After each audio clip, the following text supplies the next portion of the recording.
Ang objective ng training na ito ay matutunan ng players ang proper discipline pagdating sa transition from attacking to defending.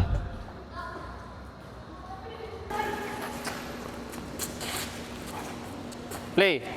Ang red team attacks freely while the green team defends na may limitation. 2 defenders only sa middle third, 2 defenders only sa attacking third. Chamber, the half line lang kayo ah. Then may dalawang green players na nag-aabang sa gilid to attack.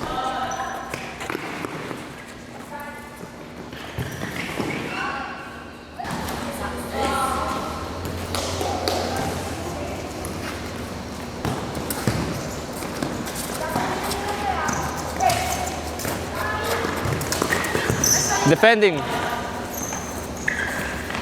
Luis, get involved.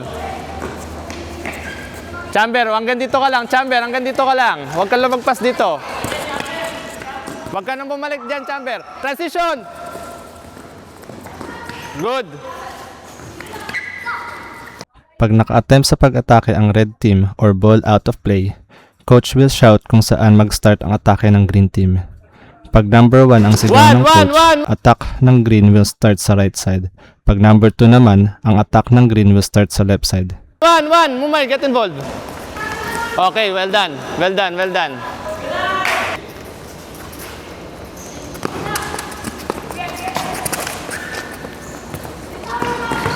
Two.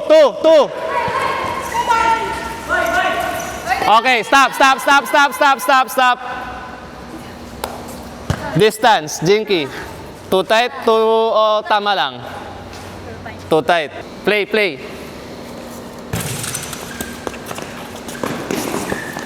Good. Shoot. 1. 1-to-1.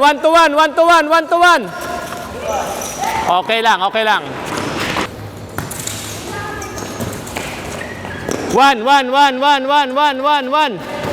1. Okay, out. Good.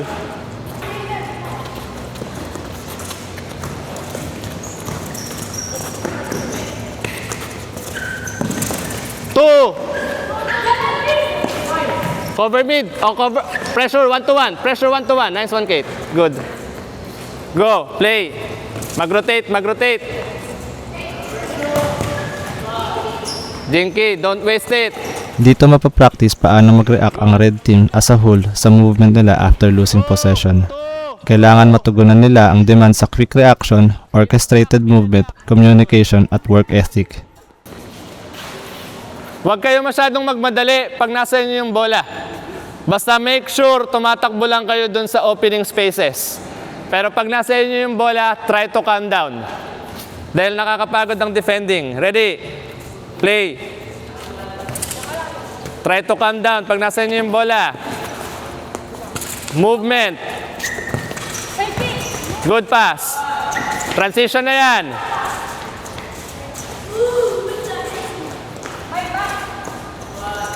Okay lang. Good one.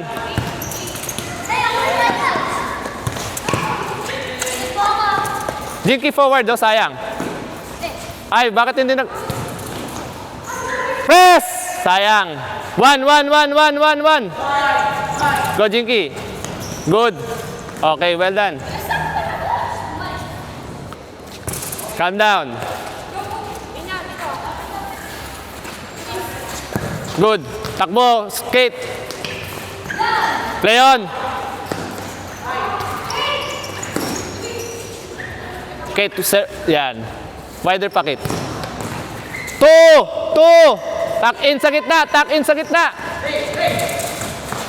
Yes.